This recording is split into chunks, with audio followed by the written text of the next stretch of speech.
우리가 매일 아무렇지 않게 사용하고 있는 전기 대형마트 진열대에 가득 놓인 신선한 식료품, 그리고 인터넷으로 주문하면 다음날 바로 받아볼 수 있는 편리한 택배 서비스까지.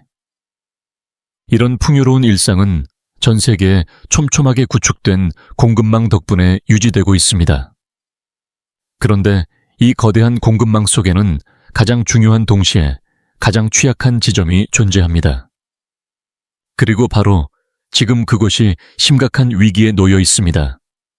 그 장소가 바로 호르무즈 해협입니다. 최근 들어 중동 정세에 대한 뉴스가 연일 보도되고 있습니다. 그러나 많은 분들은 그것이 멀리 떨어진 나라에서 벌어지는 일이라고 느끼며 어딘가 남의 이야기처럼 생각할지도 모릅니다. 하지만 이 해협의 통행이 멈춘다면 한국 경제 역시 결코 예외가 될 수 없습니다. 다시 말해, 이것은 우리 국민에게도 결코 가볍지 않은 문제라는 뜻입니다.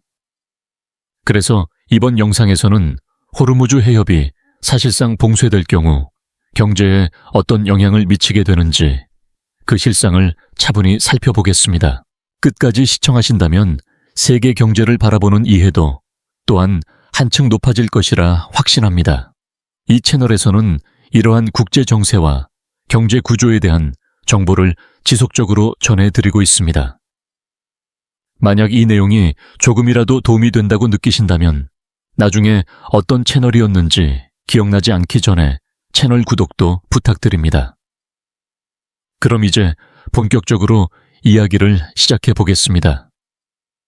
왜 호르무즈 해협이 이토록 중요한지, 그리고 지금 그곳에서 실제로 어떤 일이 벌어지고 있는지 그 배경부터 차근차근 살펴보겠습니다. 먼저 호르무즈 해협은 중동의 페르시아만과 오만을 연결하는 매우 좁은 해상 통로를 의미합니다. 가장 좁은 지점의 폭은 약 33km에 불과하며 실제로 대형 유조선이 안전하게 항해할 수 있는 항로의 폭은 겨우 약 3km 정도에 지나지 않습니다.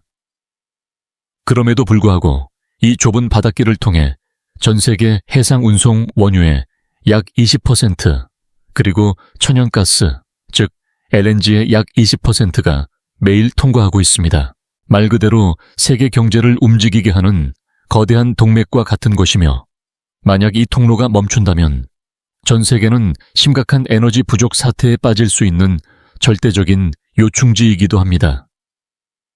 이처럼 세계 경제의 생명선이라 할 수 있는 곳에서 2026년 2월 말 역사적인 대사건이 발생했습니다.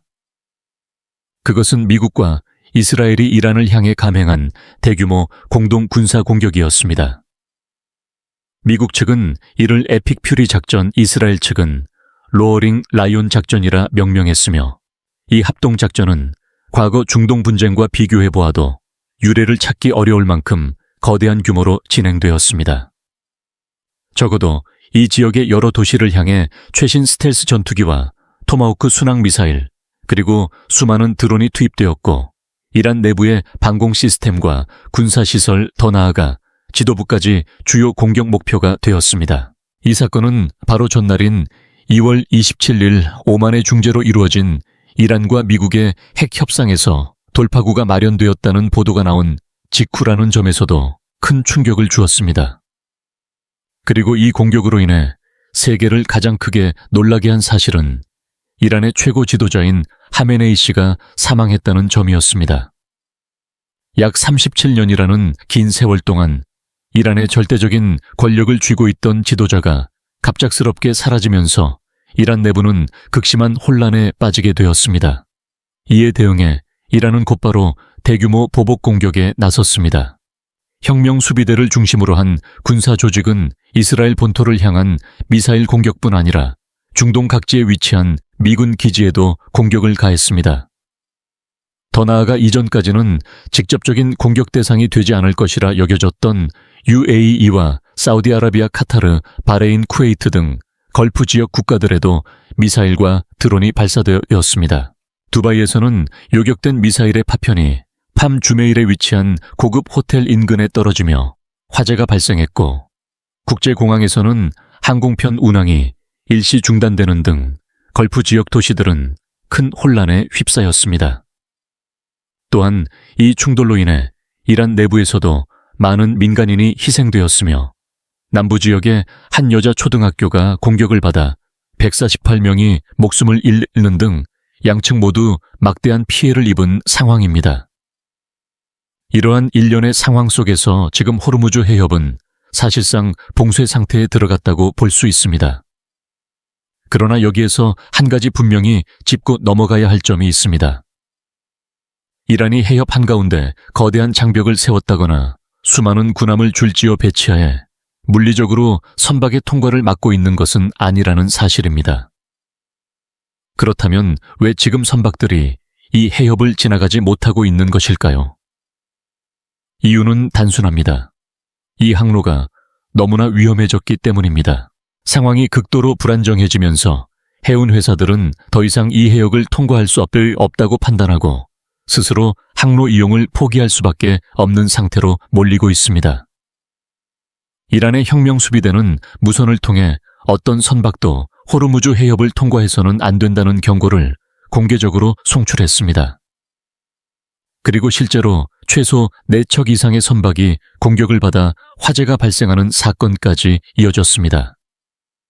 단순한 위협이 아니라 실제 공격이 발생했다는 점이 전 세계 하연업계에 큰 충격을 주었습니다. 선박 추적 데이터를 보면 상황은 더욱 분명해집니다. 공격 이전과 비교했을 때 해협을 지나는 선박의 흐름은 약 70% 가까이 감소했습니다. 특히 3월 1일에는 대형 원유 운반선의 통과가 단 한 척도 없었고 LNG 운반선 역시 한 척도 지나가지 않는 이례적인 상황이 벌어졌습니다. 세계 에너지 수송의 핵심 통로에서 이런 일이 발생한 것은 매우 드문 일입니다. 이런 상황에서 선박 소유주와 하원회사 앞에 등장한 가장 큰 장벽은 바로 보험 문제입니다. 선박을 운항하려면 반드시 전쟁 위험 보험이라는 특별 보험에 가입해야 합니다. 평소에는 이 보험료가 선박 가치의 약 0.1% 수준에 불과하지만 위기가 발생하자 그 비용은 단숨에 몇 배 이상으로 뛰어 올랐습니다. 거대한 원유 운반선을 단 한 번 호르무즈 해협으로 통과시키는 것만으로도 한국 돈으로 환산하면 수억 원에 달하는 추가 보험료를 지불해야 하는 상황이 된 것입니다.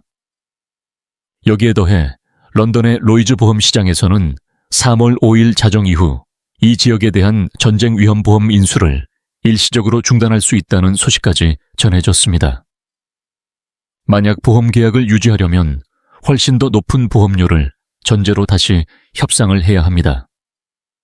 그런데 보험이 없다면 상황은 훨씬 더 심각해집니다. 만약 선박이 공격을 받아 침몰하거나 화물이 불타버릴 경우 해운회사는 막대한 손해배상 책임을 떠안게 되고 이는 곧바로 경영 파탄으로 이어질 수 있기 때문입니다. 바로 이런 이유 때문에 세계적인 대형 해운회사들이 이미 호르무즈 해협 통과를 중단하기 시작했습니다. 한국의 주요 해운기업들도 상황을 예의주시하며 이 항로의 운항을 중단하거나 조정하고 있습니다. 그 결과 지금 해협 바깥의 비교적 안전한 해역에는 목적지를 잃은 대형 유조선과 화물선이 150척 이상 떠 있는 상태로 대기하고 있습니다. 어디로도 가지 못한 채 바다 위에서 멈춰 서 있는 이 거대한 선박들의 모습은 지금 세계 공급망이 어떤 상태에 놓여 있는지를 상징적으로 보여줍니다. 지금 이 순간 세계 경제를 움직여온 공급망 자체가 심각한 기능 마비 상태에 빠지고 있는 것입니다. 중동 전역으로 전쟁이 확산되고 주요 해상, 운송로까지 막혔다는 소식이 전해지자마자 세계 금융시장과 에너지 시장은 즉각적으로 크게 흔들리기 시작했습니다. 그 여파는 곧바로 국제 원유 시장으로 번졌고 유가는 놀라운 속도로 치솟기 시작했습니다. 주초인 3월 2일 거래에서 세계 원유 가격의 기준으로 여겨지는 브렌트유 가격은 한때 13% 이상 급등하며 배럴당 82달러를 넘어섰습니다. 이후 다소 진정되는 모습을 보이기는 했지만 장마감 가격 역시 약 9% 상승한 79달러 수준을 기록하며 약 1년 만에 최고치에 가까운 수준까지 올라갔습니다. 시장을 흔든 것은 단순한 가격 상승이 아니라 공포였습니다. 매일 약 1,500만에서 2,000만 배럴에 달하는 막대한 양의 원유가 전 세계로 공급되지 못할 수도 있다는 우려가 시장 전반을 강하게 흔들기 시작한 것입니다. 물론 이론적으로는 호르무즈 해협을 우회하는 경로도 존재합니다. 예를 들어 사우디아라비아에는 하루 약 500만 배럴을 수송할 수 있는 동서 파이프라인이 있고 아랍에미리트에도 하루 약 150만에서 180만 배럴을 운송할 수 있는 파이프라인이 구축되어 있습니다. 그러나 문제는 규모입니다. 호르무즈 해협을 통과하지 못하게 될 경우 발생하는 엄청난 물량을 이러한 대체 경로만으로 감당하는 것은 사실상 불가능에 가깝습니다. 이 거대한 에너지 흐름을 몇 개의 파이프라인으로 대신한다는 것은 현실적으로 매우 어려운 일입니다. 그렇다면 만약 현재의 군사 충돌이 장기화되고 호르무즈 해협 봉쇄가 오래 지속된다면 어떤 일이 벌어질까요? 글로벌 금융기관들은 이미 매우 우려스러운 전망을 내놓고 있습니다. JP모건의 분석에 따르면 브렌트유 가격은 배럴당 120달러까지 상승할 가능성이 있는 것으로 평가됩니다. 또 뱅크 오브 아메리카는 여기에 추가로 40달러에서 80달러가 더 상승할 수 있으며 최악의 경우 유가가 배럴당 150달러에 가까운 수준까지 치솟을 수 있다는 시나리오까지 경고하고 있습니다.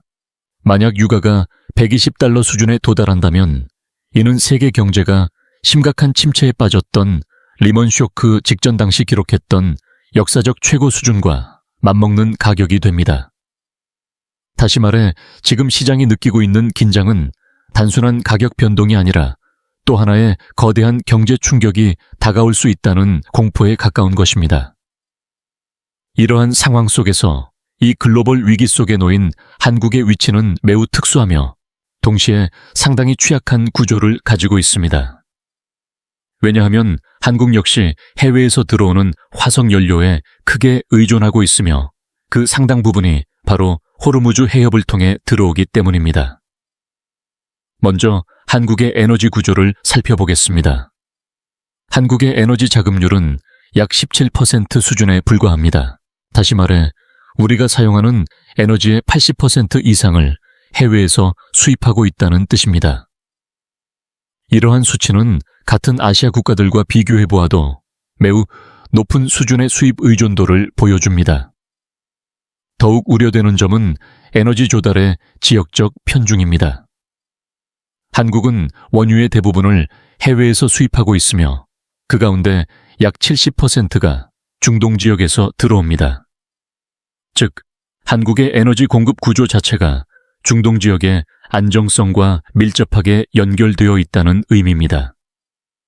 그리고 여기서 가장 중요한 문제가 등장합니다. 중동에서 한국으로 들어오는 원유와 에너지 자원의 상당 부분이 바로 호르무즈 해협을 통과한다는 점입니다.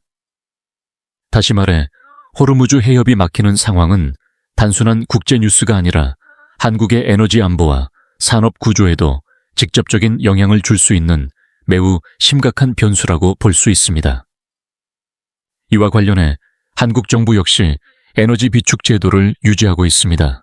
한국은 과거 오일 쇼크 이후 전략 비축 제도를 강화해왔으며 현재 약 91에서 101 수준의 원유 비축 능력을 보유하고 있는 것으로 알려져 있습니다. 따라서 현재 상황에서 당장 내일부터 주유소에서 휘발유가 완전히 사라지는 극단적인 상황이 곧바로 발생하는 것은 아닙니다. 그러나 문제가 전혀 없는 것도 아닙니다. 왜냐하면 에너지 공급이라는 것은 단순히 비축량의 문제가 아니라 공급망이 얼마나 안정적으로 유지되느냐의 문제이기 때문입니다. 그리고 바로 지금 그 공급망의 가장 중요한 통로 중 하나가 심각한 위협에 놓여 있는 것입니다. 이와 같은 글로벌 위기 속에서 한국이 처해 있는 상황은 매우 특수하면서도 동시에 상당히 취약한 구조를 가지고 있습니다. 그 이유는 한국 역시 해외에서 들어오는 화석연료에 크게 의존하고 있으며 그 공급의 상당 부분이 바로 호르무즈 해협을 통해 들어오기 때문입니다. 에너지 수입 의존도와 해상 운송 의존도가 동시에 높은 국가일수록 이러한 위기에 더 민감하게 영향을 받을 수밖에 없습니다. 먼저 한국의 에너지 공급 구조를 살펴보겠습니다. 한국의 에너지 자급률은 약 17% 수준에 불과합니다. 다시 말해 우리가 사용하는 에너지의 약 80% 이상을 해외에서 수입한 화석연료로 충당하고 있다는 의미입니다. 이러한 수치는 같은 아시아 국가인 중국이나 인도와 비교해보아도 매우 높은 수준의 에너지 수입 의존도를 보여줍니다.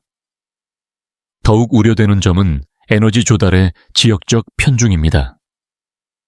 한국은 원유의 대부분을 해외에서 수입하고 있으며 그 가운데 약 70%가 중동 지역에서 들어옵니다. 즉, 한국의 에너지 공급 구조 자체가 중동 지역의 정세와 매우 밀접하게 연결되어 있다는 뜻입니다. 그리고 여기에서 또 하나 중요한 사실이 있습니다. 중동에서 한국으로 들어오는 원유의 상당 부분이 바로 지금 선박 통과가 사실상 어려워진 호르무즈 해협을 지나 들어온다는 점입니다. 다시 말해 호르무즈 해협이 막히는 상황은 단순한 국제 뉴스가 아니라 한국의 에너지 안보에 직접적인 영향을 줄 수 있는 매우 현실적인 위험이라고 볼 수 있습니다. 이에 대해 한국 정부 역시 에너지 비축 제도를 유지하고 있다고 설명하고 있습니다. 실제로 한국은 과거 오일 쇼크 이후 전략 비축 체계를 강화해 왔으며 원유 기준으로 약 90일에서 100일 정도의 비축 능력을 갖추고 있는 것으로 알려져 있습니다. 따라서 현재 상황에서 당장 내일부터 주유소에서 휘발유가 완전히 사라지는 것과 같은 극단적인 사태가 곧바로 발생하는 것은 아닙니다. 그러나 공급망이 흔들리는 상황이 장기화될 경우 에너지 가격과 경제 전반에 상당한 부담이 발생할 수 있다는 점은 분명히 경계해야 할 부분입니다. 그러나 바로 이 지점에 한국의 에너지 안보가 지닌 또 다른 약점이 숨어 있습니다. 그것이 바로 액화 천연가스, 즉 LNG의 저장 구조와 관련된 문제입니다. 우리가 매일 사용하는 전기 가운데 상당 부분은 LNG를 연료로 사용해 터빈을 돌리는 화력 발전을 통해 생산되고 있습니다. 다시 말해 LNG는 한국의 전력 공급을 지탱하는 매우 중요한 에너지원이라고 할 수 있습니다. LNG는 천연가스를 약 영하 162도의 초저온 상태로 냉각해 액체로 만든 연료입니다. 이렇게 액체로 만들면 부피가 약 600분의 1 수준까지 줄어들기 때문에 대형 운반선을 통해 대량으로 수송하는 것이 가능해집니다. 그래서 세계 각국은 이 LNG를 선박으로 운송해 전력 생산과 산업 에너지로 활용하고 있습니다. 하지만 문제는 이 영하 162도라는 극저온 상태를 장기간 유지하는 일이 기술적으로도 비용 측면에서도 결코 간단하지 않다는 점입니다. 일반적인 저장 탱크에 보관할 경우 외부의 열이 서서히 전달되면서 액체 상태의 가스가 다시 기체로 변해 조금씩 증발해버립니다. 결국 장기간 보관이 어렵다는 구조적인 한계가 존재합니다. 이 때문에 발전회사나 가스회사들이 보유하고 있는 LNG 재고는 평상시 기준으로 약 2주에서 3주 정도 수준에 머무르는 경우가 많습니다. 다시 말해 원유처럼 몇 달치의 대규모 비축을 해두는 것이 현실적으로 쉽지 않은 에너지라는 뜻입니다. 여기에서 한 가지 더 정확히 이해해야 할 필요가 있는 부분이 있습니다. 바로 LNG 수입에서 호르무즈 해협이 차지하는 비중입니다. 실제로 한국이 수입하는 LNG 가운데 호르무즈 해협을 통과해 들어오는 물량은 카타르와 UAE에서 오는 일부 물량으로 제한되어 있습니다. 한국이 들여오는 LNG의 상당 부분은 호주나 말레이시아와 같은 중동 이외 지역에서도 공급되고 있습니다. 이 사실만 보면 상황이 생각보다 괜찮은 것처럼 느껴질 수도 있습니다. 그러나 문제는 단순히 직접적인 수입 경로에만 있는 것이 아닙니다. 진짜 위험은 그보다 훨씬 더 복잡한 간접적인 영향에서 나타나기 시작합니다. 세계 최대 수준의 LNG 수출국 가운데 하나인 카타르는 자국 수출 물량의 거의 전부를 호르무즈 해협을 통해 운송하고 있습니다. 다시 말해 이 해협이 봉쇄되는 순간 카타르산 LNG가 국제시장에서 사실상 사라지는 상황이 발생할 수 있습니다. 그렇게 되면 전 세계 LNG 공급 구조는 순식간에 심각한 압박을 받게 됩니다. 그리고 이 문제로 어려움을 겪게 되는 국가는 결코 한 나라에 그치지 않습니다. 한국과 중국, 인도는 물론이고 러시아산 가스 공급이 줄어든 유럽 국가들까지 모두 이 한정된 LNG 물량을 확보하기 위해 시장으로 몰려들게 됩니다. 실제로 공격 이후 유럽의 천연가스 선물 가격은 단기간에 40% 이상 급등했습니다.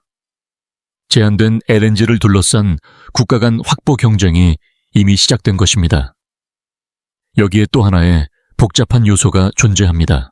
한국 기업들이 체결한 LNG 구매 계약 가운데 상당수는 원유 가격과 연동되는 구조를 가지고 있습니다. 다시 말해 국제 유가가 급등하면 LNG 수입 가격 역시 자동적으로 함께 상승하는 구조입니다. 만약 이런 상황에서 각국 간 LNG 확보 경쟁에서 밀리게 된다면 어떤 일이 벌어질까요? LNG 운반선이 한국에 제때 도착하지 못하는 상황이 이어진다면 불과 한 달도 지나지 않아 화력발전소의 연료가 부족해지기 시작할 수 있습니다. 연료가 부족하면 발전 설비는 정상적으로 가동될 수 없습니다. 특히 한여름이나 한겨울처럼 전력 수요가 급격히 높아지는 시기에 이런 일이 발생한다면 상황은 훨씬 더 심각해집니다. 경우에 따라 정부가 대규모 계획 정전을 실시해야 하는 상황까지 발생할 가능성도 있습니다. 전기가 멈추게 되면 일반 가정에서 사용하는 에어컨과 냉장고 같은 생활 필수 가전제품이 멈추는 것에서 끝나지 않습니다. 막대한 전력을 소비하는 AI 데이터 센터와 첨단 반도체 생산 시설 같은 산업의 핵심 인프라 역시 가동이 어려워질 수 있습니다. 원유는 수개월치 비축이 가능하다는 점에서 어느 정도 안정감을 줄 수 있습니다. 그러나 그 이면에는 불과 몇 주 만에 부족해질 수 있는 LNG 공급 구조가 존재합니다.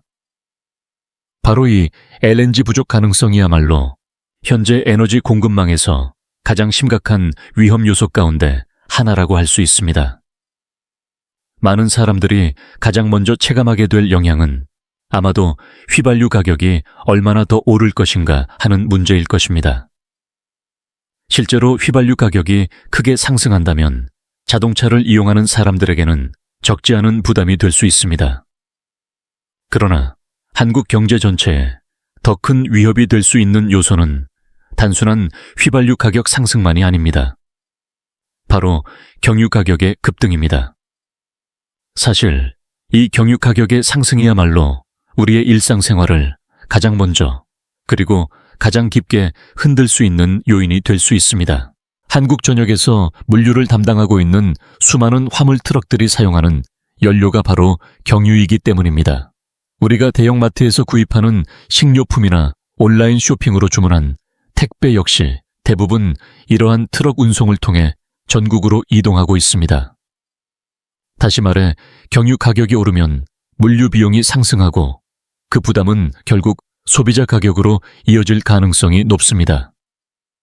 경유는 휘발유와 세금 구조와 가격 형성 방식이 다르기 때문에 국제 유가가 상승할 경우 그 영향이 비교적 빠르고 직접적으로 소비자 가격에 반영되는 특징을 가지고 있습니다. 만약 앞서 이야기했던 것처럼 국제 유가가 배럴당 120달러에서 150달러 수준까지 상승하는 비관적인 시나리오가 현실이 된다면 경유 가격 역시 크게 오를 가능성이 있습니다. 이렇게 연료 가격이 급등하면 운송 비용이 상승하고 이는 식료품과 생활용품 가격 전반에 연쇄적인 인상 압력을 만들어낼 수 있습니다. 이제 이런 상황이 한국의 물류 산업에 어떤 영향을 미칠 수 있는지 생각해 보겠습니다. 화물 운송 회사를 운영하는 입장에서 연료비는 평상시에도 전체 운영 비용의 약 20%에서 30%를 차지하는 가장 큰 비용 항목 가운데 하나입니다. 여기에 인건비 상승과 차량 유지 비용까지 더해지면 물류 기업의 수익 구조는 이미 상당한 압박을 받고 있는 상황입니다. 여기에 더해 한국의 물류 산업에는 이러한 충격을 더욱 크게 만들 수 있는 구조적인 특징이 존재합니다. 바로 보유 트럭 수가 100대 이하인 중소규모 운송업체들이 산업 전체의 대부분을 차지하고 있다는 점입니다. 이런 구조에서는 연료비가 급등할 경우 중소운송업체들이 받게 되는 부담이 훨씬 더 크게 나타날 수밖에 없습니다. 특히 운임 인상 협상이 늦어질 경우 일부 업체들은 운송을 계속할수록 손실이 커지는 상황에 직면할 수도 있습니다. 만약 경유 가격이 리터당 300원 수준까지 상승한다고 가정해 보겠습니다. 그렇게 되면 한국 전역의 물류를 최전선에서 떠받치고 있는 수많은 운송회사들은 매우 혹독한 경영 환경에 직면하게 됩니다. 물건을 운송하면 할수록 오히려 손실이 커지는 상황이 발생할 수 있기 때문입니다. 다시 말해 트럭이 도로 위를 달리는 순간마다 비용이 더 빠르게 늘어나고 수익보다 지출이 더 커지는 구조가 만들어질 수 있습니다. 이러한 상황이 지속된다면 기업 입장에서는 더 많은 트럭을 운행하는 것이 오히려 자금 소진을 가속화하는 결과로 이어질 수 있습니다. 운송을 계속할수록 운영자금이 줄어들고 결국 기업의 현금 흐름 자체가 급격히 악화되는 상황이 발생하게 됩니다. 그렇게 되면 일부 운송업체들은 사업을 계속 유지할 것인지 아니면 운영을 중단할 것인지라는 매우 어려운 선택 앞에 놓이게 됩니다. 결국 더 이상 버틸 수 없다고 판단되는 순간 폐업이나 파산이라는 결정을 내려야 하는 상황까지 몰릴 수 있습니다. 이러한 이야기는 결코 과장된 가정이 아닙니다. 실제로 이는 국내 물류 시스템이 구조적으로 안고 있는 위험 가운데 하나입니다. 이미 한국의 운송산업은 여러 가지 부담 속에서 운영되고 있습니다. 특히 최근 몇 년 동안 강화된 근로시간 규제와 노동 환경 변화로 인해 운송기사 부족 문제가 지속적으로 제기되고 있습니다. 업계에서는 이를 두고 한국 물류 산업의 구조적 압박이라고 표현하기도 합니다. 이런 상황에서 만약 연료비까지 급격히 상승한다면 중소운송업체들이 받게 되는 충격은 훨씬 더 커질 수밖에 없습니다. 대형 화주 기업들과 거래를 하는 하청 구조 속에서 운송 단가를 즉각적으로 인상하기는 매우 어렵기 때문입니다. 운임을 올려달라고 요청하더라도 협상 과정이 길어지고 실제 운임이 조정되기까지는 상당한 시간이 필요합니다. 문제는 바로 그 시간입니다. 운임 인상이 실제로 반영되기까지 몇 달의 시간이 걸리는 동안 기업의 현금 흐름이 먼저 버티지 못할 가능성이 있습니다. 연료비는 즉시 올라가지만 운임은 뒤늦게 오르는 구조가 만들어지기 때문입니다.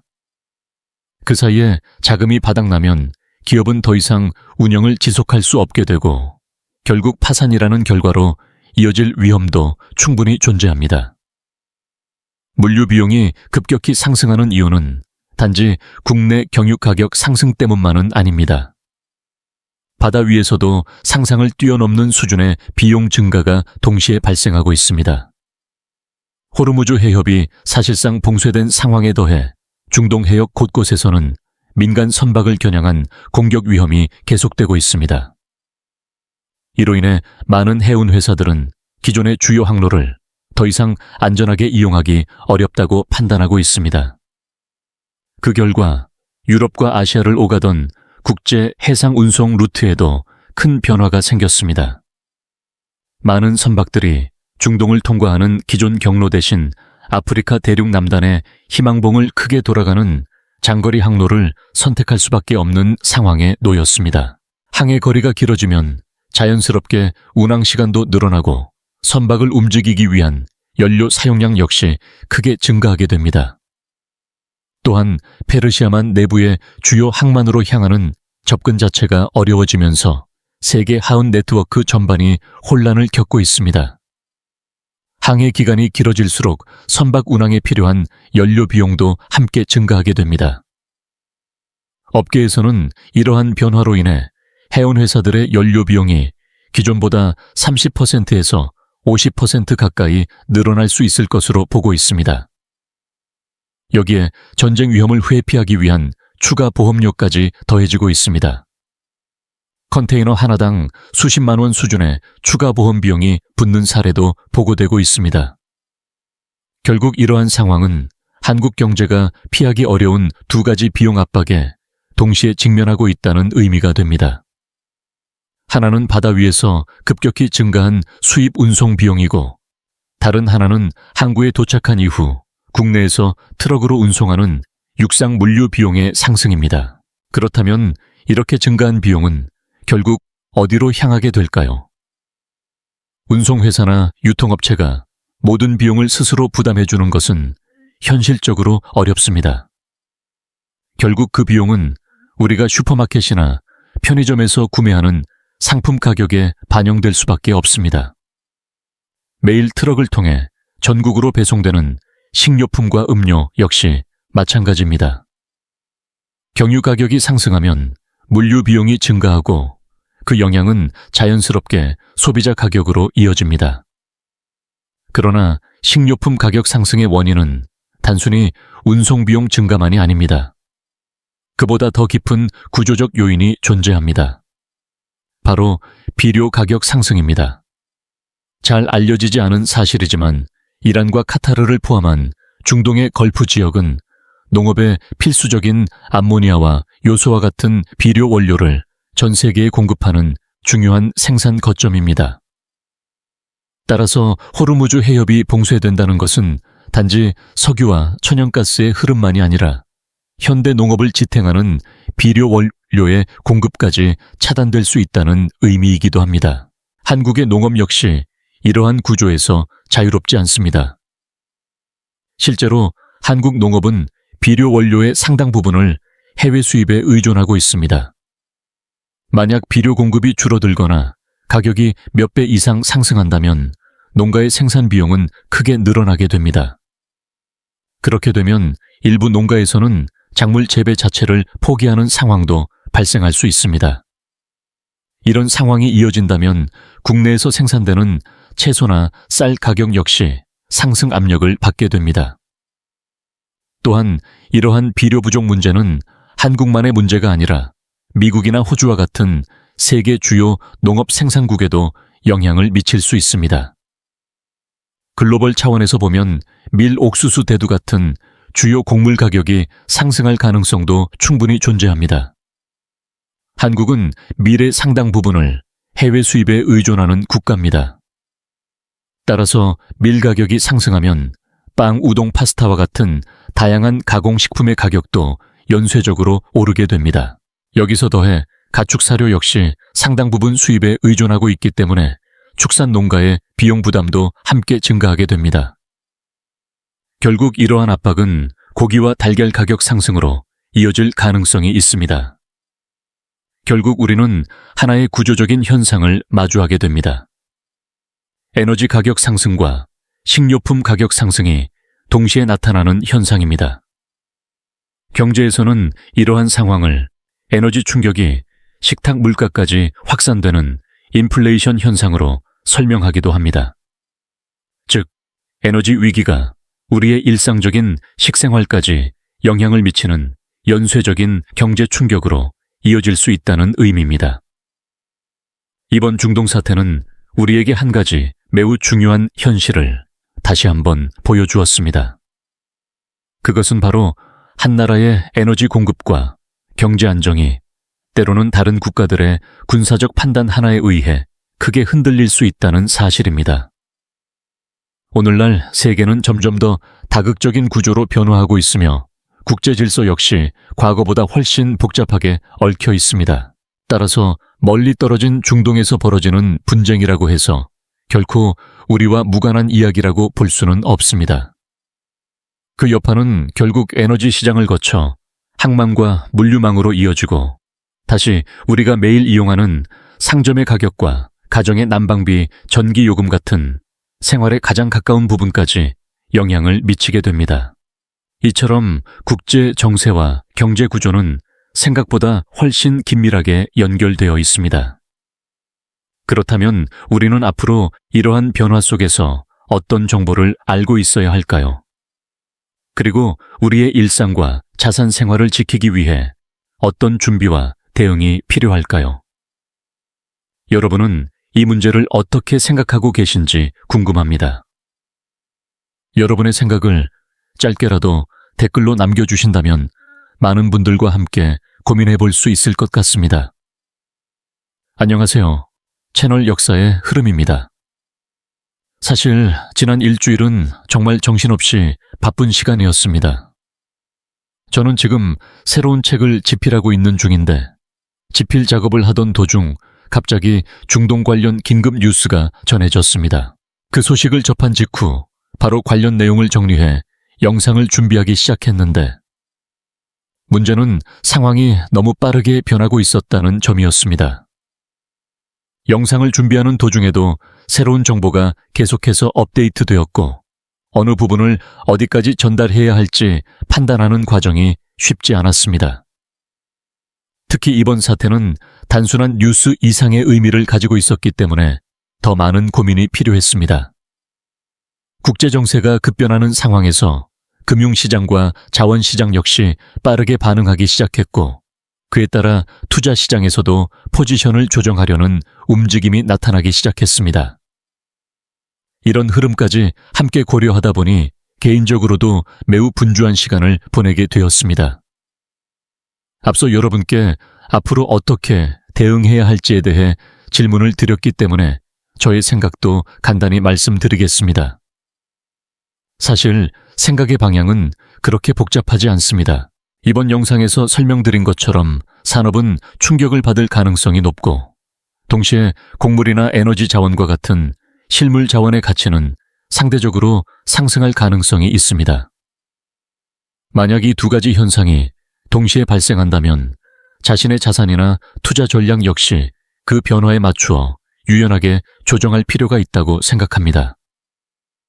예를 들어 시장 전체의 분위기에 휩쓸려 일시적으로 가격이 하락했지만 장기적으로 경쟁력을 가진 기업들의 가치를 차분하게 바라보고 조금씩 분할 매수하는 방식도 하나의 접근이 될 수 있습니다. 물론 이것은 어디까지나 하나의 생각일 뿐이며 모든 선택은 각자의 판단에 따라 이루어져야 합니다. 제가 이번 영상에서 투자 이야기를 굳이 언급한 이유는 단순히 수익을 추구하자는 의미만은 아닙니다. 지금과 같은 시대에는 자산을 어떻게 지킬 것인가 라는 관점 역시 매우 중요하기 때문입니다. 세계 경제가 빠르게 변화하는 상황에서 아무런 대응 없이 자산을 그대로 두기만 하는 것이 오히려 더 큰 위험이 될 수도 있기 때문입니다. 투자의 세계는 언제나 개인의 책임이 따르는 영역입니다. 그렇기 때문에 어떤 큰 뉴스가 발생했을 때 단순히 사건 자체만 보는 것이 아니라 이 일이 나의 자산과 생활에 어떤 영향을 줄 수 있을지 스스로 생각해보는 습관을 갖는 것이 중요하다고 생각합니다. 오늘 영상에서 다룬 내용이 여러분에게도 그런 생각을 시작하는 작은 계기가 되었기를 바랍니다. 국제 정세와 경제는 멀리 있는 이야기가 아니라 결국 우리의 삶과 연결된 이야기이기 때문입니다. 이 영상이 흥미롭고 내용이 정말 유익하다고 느끼셨다면 좋아요를 눌러주시고 채널 구독과 함께 이 영상이 필요할 것 같은 분들과도 공유해주세요. 여러분의 응원이 있기에 저희는 의미 있고 실질적인 가치를 담은 콘텐츠를 계속 만들어갈 수 있습니다. 끝까지 시청해 주셔서 진심으로 감사드립니다. 다음 영상에서 다시 뵙기를 바랍니다.